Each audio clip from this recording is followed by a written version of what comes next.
Hi friends, Modi ji को सोने दोगे कि नहीं सोने दोगे? आधी आधी रात को उठ उठ करके मोदी जी वीडियो बना रहे हैं। कभी रात को 12 बजे, कभी रात को 11 बजे। क्या हालत कर दी है मित्रों। 5वीं वीडियो आई है मोदी साहब की बीती रात, और इसमें वो माफी दे रहे हैं या माफी मांग रहे हैं? सबसे बड़ा सवाल यह है कि जिस तरीके से जेनजी देश की सड़कों पर उतरा, सरकार की रातों की नींद उड़ी हुई है, और उसमें सबसे बड़ा नाम है प्रधानमंत्री नरेंद्र मोदी। जब से अमित शाह के इस्तीफे की बात हुई है, तब से मोदी जी रात को उठ उठ करके वीडियो बना रहे हैं। रात को उठ उठ करके कहना पड़ रहा है कि ये नहीं ये नहीं ये नहीं ये। कल हमने आपको एक वीडियो दिखाई थी, उसमें एक लड़की रुचिका की हमने बात की थी, और रुचिका ने कुछ गालियां दी थी नरेंद्र मोदी साहब को, और उसको लेकर के रुचिका के ऊपर एफआईआर हो गई। लेकिन अगर एक लड़की होती तो काम चल जाता। देश में शायद इस वक्त में ऐसे न जाने कितने लोग हैं जो नरेंद्र मोदी को लेकर के ऐसे हाव भाव रखते हैं। और सबसे बड़ी बात यह है, याद करिए राहुल गांधी ने एक बार कहा था, मोदी जी जब तक पीछे भागते, जब तक आप आगे भागते हैं, और जब आप मुड़ करके पलट करके खड़े हो जाते हैं तो खुद पीछे हट जाते हैं। देश का जेनजी 36 दिनों तक बैठा रहा सड़कों के ऊपर, जंतर मंतर पर। कोई मंत्री नहीं आया, कोई सांसद नहीं आया, कोई मिलने के लिए नहीं आया। और अब देखिए आप, जब जेनजी खड़ा हो गया और जेनजी सड़कों पर आ गया और नरेंद्र मोदी को लेकर के खुल करके बोलने लगा, तो मोदी साहब को पीछे हटना पड़ा है। मोदी साहब कह रहे हैं, मुझे गालियां दी गई, मेरी माताजी को गालियां दी गई, ये बच्चे हैं, हम इन्हें माफ करेंगे, मैं इन्हें माफ कर रहा हूं, फिर से सुधरने का मौका दे रहा हूं। साहब, आप माफ कर रहे हैं या माफी मांग रहे हैं? आप उनको सुधरने का मौका दे रहे हैं या फिर गाहे बगाए ये कहने की कोशिश कर रहे हैं कि भाई एक बार माफ कर दो, मुझे भी सुधरने का मौका दो, मैं जेनजी के साथ में फिर वो नहीं करूंगा। और गालियों की जहां तक बात है, तो गालियां आईटी सेल और भाजपा के जो नेता हैं या संसद के अंदर जो सांसद हैं, उनसे ज्यादा कौन देता है? आप सुनिए एक बार जरा नरेंद्र मोदी साहब क्या कह रहे हैं। और जिस लड़की को लेकर के नरेंद्र मोदी साहब बोल रहे हैं, या फिर जिस लड़की को लेकर के एफआईआर हो गई, वो लड़की रुचिका, वो भी सामने आई है, और रुचिका ने हाथ जोड़ते हुए माफी मांगी है, पूरे देश से माफी मांगी है। कायदे से तो इस लड़की से माफी मांगनी चाहिए थी कि भाई कहां कमी रह गई। मोदी साहब इतने लोकप्रिय आदमी हैं कि चाहे वो अमेरिका का राष्ट्रपति हो, चाहे वो रूस का राष्ट्रपति हो, वो पूछ करके ब्रेकफास्ट करते हैं कि आज ब्रेकफास्ट में क्या खाना है। यही तो बताया गया आपके आईटी सेल के जरिए। हजारों करोड़ रुपए लगा करके जैसी छवि बनाई गई कि मोदी जैसा कोई नहीं, मोदी को पूरी दुनिया में सम्मान मिल रहा है, जहां जाते हैं सबसे बड़ा सम्मान नरेंद्र मोदी को मिलता है। तो ऐसा क्या है कि पूरी दुनिया सलाम कर रही है, पूरी दुनिया सम्मान कर रही है, और हमारे यहां पर गालियां पड़ रही है? ऐसा आखिरकार है क्या? ये तो दुनिया में कोई ना कोई लिख रहा होगा, दुनिया में कोई ना कोई इस बात पर रिसर्च भी कर रहा होगा कि जहां जाते हैं मोदी जी का सम्मान होता है। सोशल मीडिया में जेनजी को बताने के लिए हजारों करोड़ रुपए खर्च कर दिए गए कि मोदी जैसा कोई नहीं, लेकिन गालियां पड़ रही है साहब। तो पहले आप मोदी जी को सुनिए, मोदी जी क्या कह रहे हैं, और उसके बाद में उस लड़की ने क्या कहा है, और फिर बहुत सारी बातें हैं। याद करिए, प्रियंका गांधी ने कहा था कि अगर सलमान खान को लेकर के पिक्चर बनी थी तेरे नाम, तो मोदी को लेकर के पिक्चर बननी चाहिए मेरे नाम। रोते ही रहते हैं, मुझे गाली दी गई, मेरी माँ को गाली दी गई, इस बात का रोना रोते ही रहते हैं। हमारे परिवार में तो बंदूकें चली हैं, 2-2 लोग शहीद हो गए, मेरे पिता को हमने चिथड़ों में देखा। मोदी जी सीखिए, वो सारी बातें भी आपको बताऊंगा, पहले मोदी जी को सुनिए। हाय फ्रेंड्स, आज तो मन करता है बस आपसे ही बातें करूं। जंतर मंतर पर जो कुछ भी हुआ, देश और दुनिया ने देखा है। कुछ शरारती बच्चों ने भद्दी भद्दी गालियां बोली, किसी भी सभ्य समाज को शोभा न दे, ऐसे शब्दों का प्रयोग किया गया। मुझे तो गालियां दी गई, मेरी स्वर्गीय माता को भी गालियां दी गई। न जाने कितना भद्दा स्वरूप था। लेकिन मैं आज बात करना चाहता हूं कि बचपन में गलतियां होती हैं और बचपन में गलतियों से सुधरने का अवसर भी होता है, और यही तो बचपना है।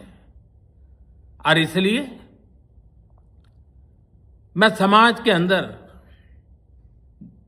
जो आक्रोश है उसको भली भांति समझ सकता हूं। एक कल्चरल शॉक है कि हमारी बेटियां इस प्रकार की भाषा कैसे बोल सकती हैं। लेकिन समय है इन बच्चों को गले लगा करके राह दिखाने का। ये गुमराह बच्चे हैं, उनको राह दिखाना हमारा काम है। उनको सजा देना, अदालतों के चक्कर कटवाना, समाज में उनको प्रताड़ित करना, इससे हम परिस्थितियां नहीं बदल पाएंगे। मैं उन्हें माफ करना चाहता हूं। समाज भी मेरी इस बात को स्वीकार करे, क्योंकि मेरे मन में एक ही भाव है। कभी कभी दांतों तले हमारी जीभ आ जाती है, खून निकल आता है, लेकिन हम दांत तोड़ते नहीं हैं, क्योंकि दांत भी हमारे हैं, जीभ भी हमारी है, बच्चे भी हमारे हैं। उन्हें राह दिखाना हमारा काम है। गुमराह को राह दिखाना कठिन होता है, लेकिन कठिन काम हमको करना है। और इसलिए आओ, मैं इन बच्चों को कहता हूं, बच्चों आओ, हम देश के लिए साथ मिलकर के आगे बढ़ें, कुछ नया सीखें, गलतियों से भी सीखें, अपने सपनों को लेकर के चल पड़े। देश बहुत आगे बढ़ रहा है, आगे बढ़ने वाला है, और आपका भी आगे बढ़ना निश्चित हो, यही मेरा सपना है। मैं आपके लिए जीता हूं, आपके उज्जवल भविष्य के लिए खपता हूं। आओ हम मिलकर के देश को आगे बढ़ाएं। बहुत बहुत धन्यवाद दोस्तों। बस आओ, गलतियों से सीखो, आगे बढ़ो। अब मोदी साहब ने जो कुछ कहा है, आपने हाव भाव जरूर देखे होंगे, पढ़े होंगे, और आपने जरूर नोटिस किया होगा कि मोदी जी पहले वाले तो कम से कम नहीं दिखाई दे रहे हैं। जिस तरीके से मुजरा खोलने जाएंगे, या इनके जो प्रवक्ताओं की भाषा होती थी, घोड़े खोलने मौलाना, बैकफुट पर है बीजेपी। और ये सब कुछ इसलिए है कि अमित शाह के ऊपर अगला नंबर आ गया है। सोच रहे थे कि नितिन गडकरी पर होगा, ये होगा, वो होगा। गुस्सा वहां पर भी है, आक्रोश वहां पर भी है, लेकिन अब सीधा निशाना वो अमित शाह को लेकर के है। अभिजीत दीपके वो भी कह रहे हैं कि भाई छात्रों के ऊपर लाठियां चली हैं, पुलिस ने मारा है बुरी तरह से, तो अमित शाह के आदेश पर ही ये सब कुछ हुआ है। अभिजीत दीपके भी राहुल गांधी की बातों का समर्थन कर रहे हैं। लेकिन पहले आप एक बार जरा इस लड़की को सुनिए। जो लड़की फेमस हुई थी, वो लड़की अब क्या कह रही है, सुनिए। जुलाई को मैं सीपी गई थी अपने फ्रेंड्स के साथ। फिर वहाँ पे प्रोटेस्ट हो रहा था, मैंने वहाँ पे कोक पी। वहाँ पे ग्रुप्स बने हुए थे बहुत सारे। वो लोग बहुत चीज़ें बोल रहे थे, बहुत गालियाँ दे रहे थे प्रधानमंत्री जी को। उन लोगों के इन्फ्लुएंस में आके कि तुम लोग भी बोलो, तुम लोग भी बोलो, कोई सब बोलो करके मैंने बहुत चीज़ें बोली। मैं भी मात्र 15 साल की हूँ। मैंने जो करा वो माफ़ी के लायक नहीं था। मैंने बहुत गंदी चीज़ें बोली है, बट ये मेरी पहली और आखिरी गलती होगी। इसके बाद मैं ऐसा कुछ नहीं करूँगी, और ना ही वो चीज़ मैंने कभी पोस्ट की थी। मैं पूरे देश से माफ़ी मांगती हूँ। मैं इतनी शर्मिंदा हूँ, मैं अपनी नज़र भी नहीं उठा पा रही हूँ। मैं सबसे माफ़ी मांग रही हूँ, मुझे प्लीज़ माफ़ कर दीजिए, प्लीज़। ये आखिरकार इस तरीके से जो जेनजी है, उसके मन में इतना आक्रोश आ कैसे गया?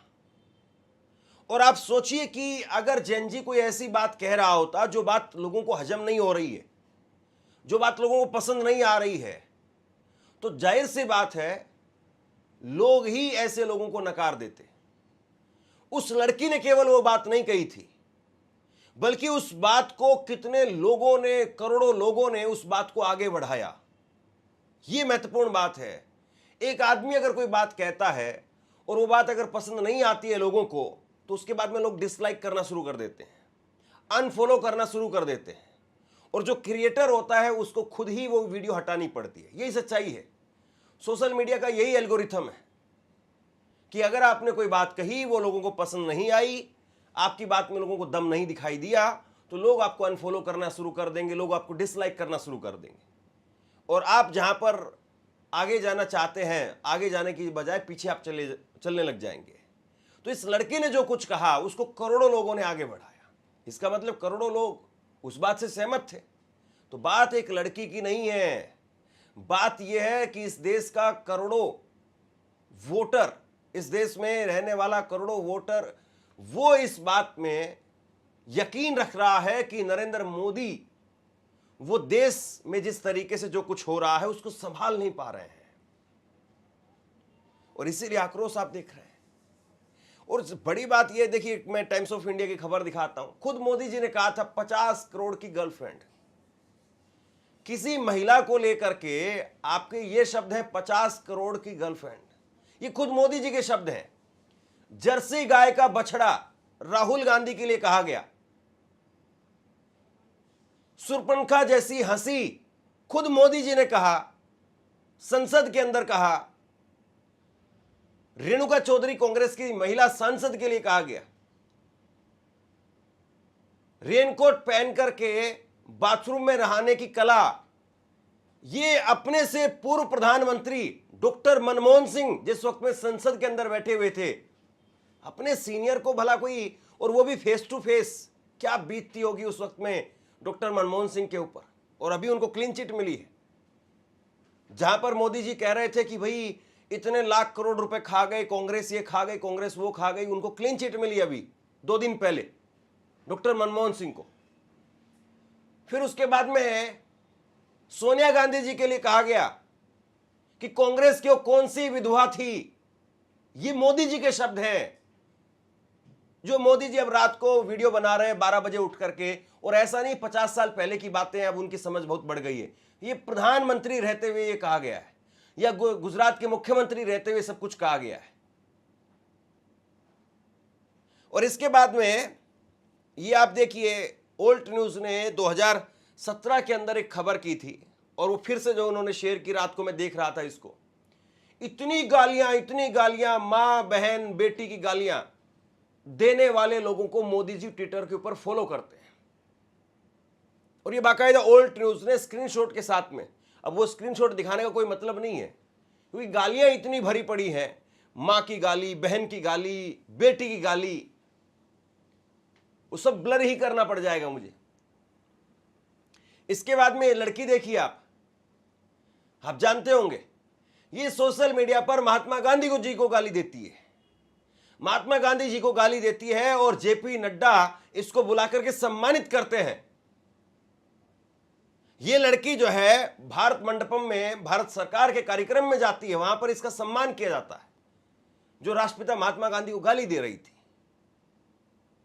सुनिए प्रियंका गांधी ने क्या कहा था कि सार्वजनिक जीवन में है मोदी जी आप, और सार्वजनिक जीवन में गाली भी झेलनी पड़ती है, ताली भी झेलनी पड़ती है। मोदी जी का क्या कहना, देश के पहले ऐसे प्रधानमंत्री हैं जो परमानेंट अपनी ही पीड़ा में परेशान रहते हैं। कर्नाटका गए, बड़ी लंबी लिस्ट ले गए कि भाई मुझे इतनी गालियां दी हैं, यहाँ भी कहने लगे मुझे इतनी गालियां दी हैं, रोते ही रहते हैं। लगता है आपने वो सलमान खान की पिक्चर देखी है तेरे नाम, उसमें सलमान खान शुरू से अंत तक रोते ही रहते हैं। मैं तो कहती हूँ मोदी जी के लिए भी पिक्चर बना देते हैं, उसका नाम रखेंगे मेरे नाम। मैंने पहला ऐसा प्रधानमंत्री देखा है बहनों और भाइयों, पहला देखा है जो आपके सामने आकर रोता है कि मुझे गाली लग रही है, मुझे गाली दे रहे हैं। आपके दुख सुनने के बजाय अपना दुखड़ा आपको सुनाते हैं, और किसी ने उनके ऑफिस में बैठकर एक लिस्ट बनाई है। अरे आपके दुखों की लिस्ट नहीं है वो आपकी समस्याओं की लिस्ट नहीं है, वो ये लिस्ट नहीं है कि किसानों की क्या समस्या है, हमें क्या करना, वो ये लिस्ट है कि मोदी जी को कितनी बार किसने गाली दी है। कम से कम एक पन्ने पे फिट तो आ रही है। अगर मेरे परिवार को जो गालियां दी हैं इन लोगों ने, हम लिस्ट बनाना शुरू करें तो हम किताब पे किताब छपवा लेंगे। हिम्मत करो मोदी जी, मेरे भाई से सीखो। मेरा भाई कहता है गाली क्या, मैं गोली खाऊंगा इस देश के लिए। मेरा भाई कहता है सच्चाई के लिए मैं खड़ा रहूंगा। तुम गाली दो, गोली दो, छुरा मारो, कुछ भी कर लो, घबराओ मत मोदी जी, घबराओ मत। ये सार्वजनिक जीवन है, मोदी ये सब सहना पड़ता है, हिम्मत रखनी पड़ती है, आगे बढ़ना पड़ता है। दरअसल ये राहुल गांधी और प्रियंका गांधी के कहने से नहीं हुआ है। बीजेपी को ये खबर लगातार मिल रही है कि जो आपका वोटर है, जो आपका कोर वोटर है, वो आपसे खिसक रहा है। राहुल गांधी और प्रियंका गांधी और ये तो सालों से बात कह ही रहे हैं, लेकिन बीजेपी को डर इस बात का लग रहा है कि जो आपका कोर वोटर है वो भाग रहा है। और जब कोर वोटर भाग रहा है और बात अमित शाह के इस्तीफे तक आ गई है, तब रात को उठ उठ करके वीडियो बनानी पड़ रही है। वरना किसान आंदोलन में सिर्फ एक बार बोला था कि हमसे गलती हो गई, नेक नियत से हम लेकर के आए थे, हम माफी चाहते हैं, और 3 कृषि कानून को हम वापस ले रहे हैं। और उसके बाद में सरकार ने वापस ले लिया था। यहां सब कुछ हो चुका है। मोदी जी की वीडियो आ चुकी थी, पहले 2 वीडियो आई, फिर इस्तीफा हुआ, फिर वीडियो 2 आ चुकी थी, और अभी फिर भी वीडियो आ रही है। इस्तीफा हो गया, प्रहलाद जोशी को नया शिक्षा मंत्री बना दिया गया, सब कुछ हो चुका है, प्रदर्शन खत्म हो चुका है।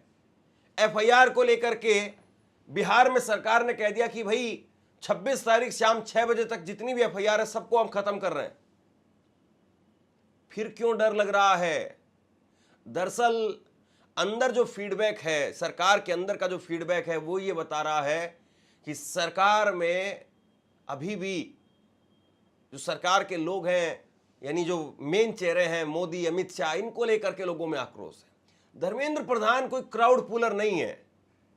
धर्मेंद्र प्रधान की आप दिल्ली में, लखनऊ में, जयपुर में, बिहार पटना में कहीं पर एक रैली करवा दीजिए, 1000 लोग उनके कहने से नहीं आएंगे। वो बात अलग है, बीजेपी वहां पर स्कूल के बच्चों को भर भर करके, आंगनवाड़ी की जो कार्यकर्ता है उनको भर करके वहां पर पहुंचा दे।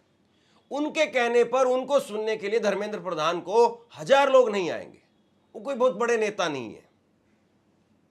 लेकिन अमित शाह पर बात जब आ रही है, अमित शाह को लेकर के जब नाराजगी है, मोदी को लेकर के नाराजगी है, और लोगों में एक डर खत्म हो गया है, भय खत्म हो गया है, और लोग खुल करके बोल रहे हैं, तो फिर मोदी जी ये सब कुछ कर रहे हैं। फिर जो है वो इस तरह से सारी चीजें निकल करके सामने आ रही है।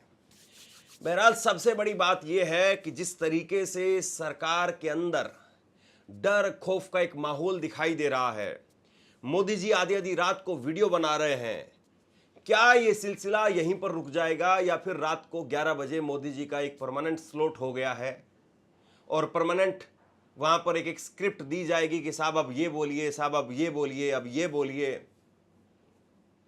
आप कब बात करेंगे उन लोगों से जो पैलेट गन का शिकार हुए हैं? आपको तो गालियां मिली हैं, कुछ लोगों को गोलियां मिली हैं। कल मैं बिहार के अंदर रिपोर्ट देख रहा था, 3 लोगों को गोलियां लगी हैं। एक लड़का वो है जिसका फिजिकल पास हो चुका है, वो सेना में जाने के लिए तैयारी कर रहा था, फिजिकल पास हो चुका है, उसको गोली लगी है। एक लड़का वो है जो रायबरेली का है और सिवान में अपनी मंगेतर से मिलने के लिए गया था, उसकी मंगेतर का जन्मदिन था, उसको गोली लगी है। रायबरेली उत्तर प्रदेश का लड़का है, सिवान बिहार में उसकी शादी होने वाली थी। एक लड़का वो केक लेने के लिए गया था, उसके घर में किसी का जन्मदिन था, उसको गोली लगी है। 3 लोगों को गोलियां लगी हैं। जिनको गालियों को लेकर के आप कोस रहे हैं, गोली जिनको मिली है उसको लेकर के आप क्या करेंगे? या फिर जिन अधिकारियों ने, जिन लोगों ने, या जिसके आदेश पर गोली चली है, उनको 26 जनवरी के दिन हाथी पर बैठा करके और वीरता का पुरस्कार देंगे? अरे बच्चे चले गए लोगों के, 22 बच्चों की जान चली गई नीट पेपर लीक के मामले में, उनसे माफी कौन मांगेगा? आप तो अपनी माफी की बात कर रहे हैं। 22 बच्चों से भी माफी मांग लीजिए, कभी उनके परिवारों से माफी मांग लीजिए कि कैसे 22 बच्चों की जान चली गई। बात निकलेगी तो बात बहुत दूर तक जाएगी। और देखना यही है कि बीजेपी किस तरीके से जो मेन समस्याएं हैं उन पर काम करती है। मोदी जी की माफी ये बैंडेज है, या मोदी जी की जो वीडियो है ये बैंडेज है। और जब घाव बड़ा होता है तो उस पर टांके लगाने पड़ते हैं, उस पर सर्जरी करनी पड़ती है, उस पर बैंडेड लगाने से काम नहीं चलता है। बाकी आप लोग बताइए, नीचे कमेंट सेक्शन में अपनी राय लिख करके जरूर बताइए। इस वीडियो को लाइक कीजिए और चैनल को सब्सक्राइब जरूर कीजिए। शुक्रिया, थैंक यू।